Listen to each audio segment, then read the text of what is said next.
मेरा एक स्टूडेंट था, उसके क्लास 12 में 93% आए थे। हाँ, 93% क्लास 12 में। वो अपने आप को काफी एवरेज समझता था, बट उसने 12th में बहुत मेहनत की और किसी तरीके से 93% लाए। मगर फिर भी उसका किसी अच्छी यूनिवर्सिटी में एडमिशन नहीं हुआ, क्योंकि उसके पास कोई रिजर्वेशन नहीं थी। अब वो उतने स्ट्रॉन्ग फाइनेंशियल बैकग्राउंड से भी नहीं आता था कि वो किसी भी यूनिवर्सिटी में एडमिशन ले ले, तो उसने 93% पे यूपीएस देहरादून में एडमिशन ले लिया। अब अगर आपको लग रहा होगा कि ये बहुत अमेजिंग यूनिवर्सिटी है, ऐसी बात नहीं है, ठीक ठाक सी यूनिवर्सिटी है, बट 93% पे ही डिजर्व बेटर।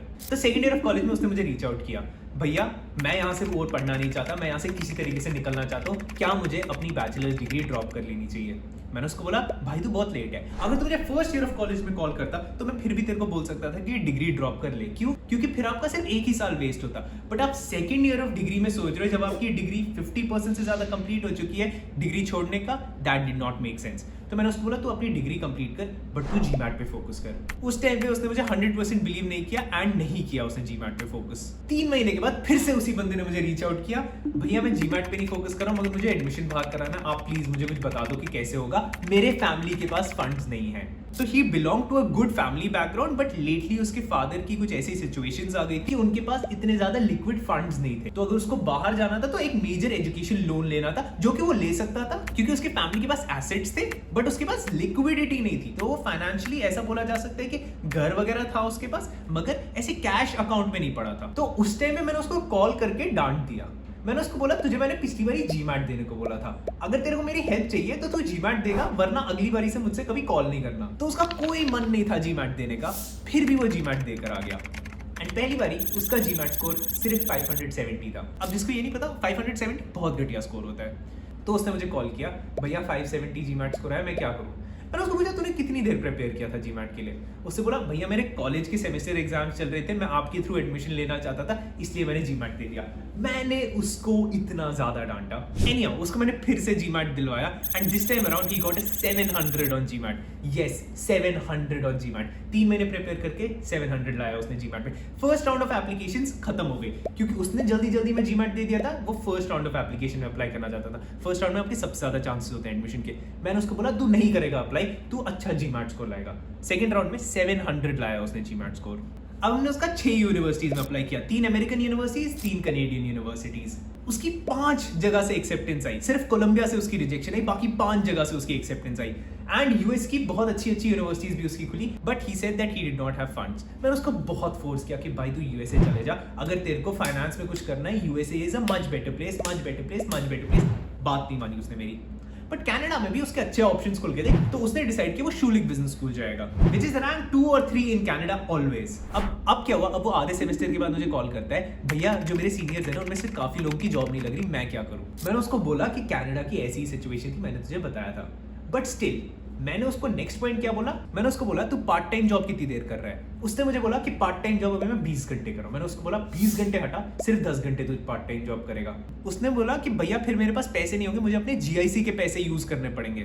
मैंने बोला तू कर अपने जीआईसी के पैसे यूज, मगर जो ये 10 घंटे, उस 10 घंटे में तू सिर्फ कॉफी चैट्स करेगा, सिर्फ तू रिक्रूटर्स के साथ कनेक्ट करेगा, सिर्फ तू लोग जिन कंपनीज में काम करते हैं, जहां तू काम करना चाहता है, उनसे कनेक्ट करेगा। कुछ नहीं भी हो 10 घंटे एवरी डे एक्टिवली, या तो लोगों को रीच आउट या उनके साथ मीटिंग्स। तो मैंने उसको बोला तुझे 10 घंटे एवरी वीक रिक्रूटर्स से रीच आउट करना है और रिक्रूटर्स के साथ मीटिंग करनी है, उन लोगों के साथ जिन जॉब्स में तू जाना चाहता है उनके साथ मीटिंग 10 घंटे एवरी वीक।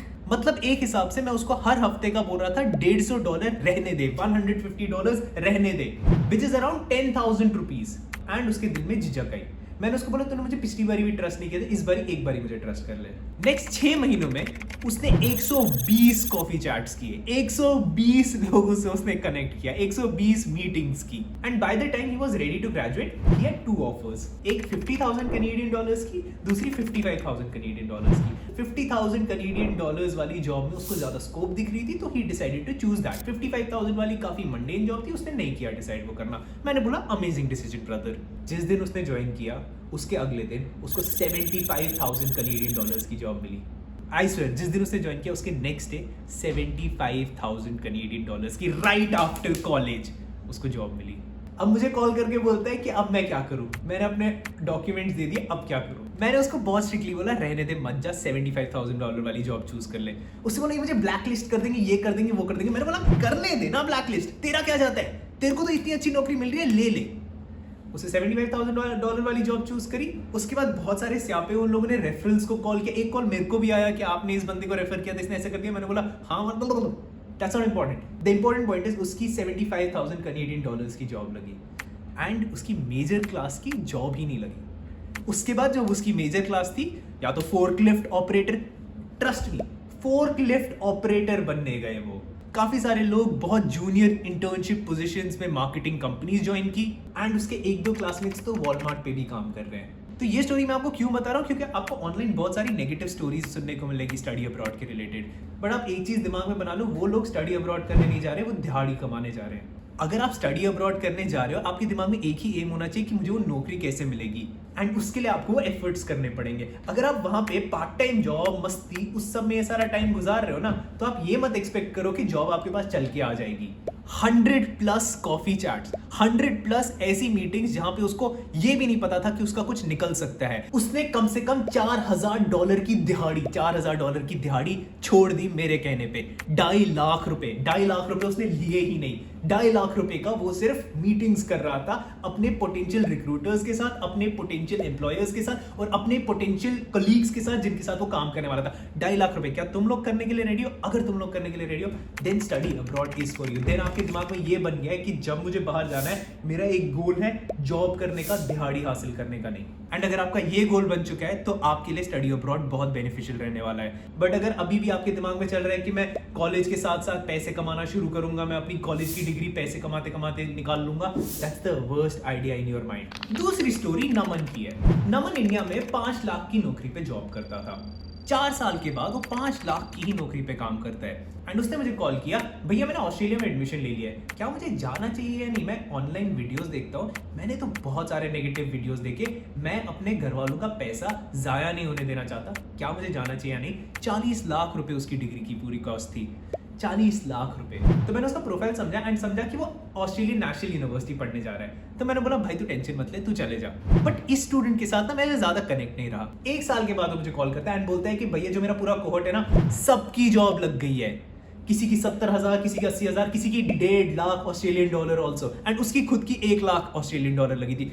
मैंने बोला भाई कॉन्ग्रेचुलेशंस। एंड उसने बोला मुझे समझ नहीं आ रहा मैंने अपने आप को डाउट क्यों किया था, और मुझे ये भी नहीं समझ आ रहा कि ऑनलाइन लोग इतने नेगेटिव वीडियोस क्यों बनाते हैं। अब आप ये चीज समझ लो, नेगेटिव वीडियोस को व्यूज मिलते हैं। और मैं ऐसा नहीं कह रहा कि नेगेटिव्स नहीं है। अगर आप देखोगे कि मैं भी बहुत पेसिमिस्टिक हूं, बट मैं पेसिमिस्टिक उन लोगों के लिए हूं जिनका दिमाग अभी प्रॉपरली डेवलप नहीं हुआ है स्टडी अब्रॉड के लिए, जिनको ये नहीं पता कि बाहर जाने का मतलब क्या होता है, बाहर जाके करना क्या होता है। बट अगर कोई बंदा बहुत श्योर है उसको बाहर जाके करना क्या है, सिर्फ इस रीजन की वजह से बाहर नहीं जा रहा क्योंकि उसका एक्स दोस्त बाहर चला गया, वाई दोस्त बाहर चला गया, जब तक ये सीन नहीं है ना, तब तक स्टडी अब्रॉड आपके लिए बहुत सेक्सी ऑप्शन है।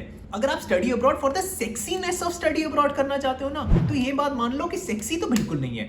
बट अगर आप स्टडी अब्रॉड अपनी लाइफ को ग्रो करने के लिए ले जाना चाहते हो, स्किल सीखने के लिए ले जाना चाहते हो एंड फाइनली जॉब के लिए जाना चाहते हो, तो स्टडी अब्रॉड आपके लिए है। तो ये जो ऑनलाइन लोग बोलते हैं ना कि जॉब्स नहीं है, वो लोग एक्सपेक्ट करते हैं कि जॉब्स उनकी तरफ चलकर है। जॉब्स आपकी तरफ कभी भी चलकर नहीं आएंगी, आपको हमेशा खुद से अप्लाई करना पड़ेगा, आपको हमेशा खुद से एफर्ट्स डालने पड़ेंगे। मेरे पास सिर्फ ये 2 स्टोरीज नहीं, मेरे पास 1000+ स्टोरीज है, जो अब मैंने डिसाइड किया मैं उन 1000 की 1000 स्टोरीज के बारे में बात करूंगा इस चैनल पे। आई नो ये उतना सेक्सी टॉपिक नहीं है जिसको व्यूज आए, बट ये इंपॉर्टेंट है। बट अगर आप सोच रहे हो कि स्टडी अब्रॉड के बाद सिर्फ सेक्सी लाइफ है, तो आप ये वीडियो देखो जहां पे एक्चुअल स्टोरीज हैं लोगों की जिनने अपनी दुख भरी दास्तानें सुनाई हैं, जिनकी गलतियां हुई हैं। अगर आपका यही माइंडसेट है तो आपको ये वीडियो डेफिनेटली देखना चाहिए।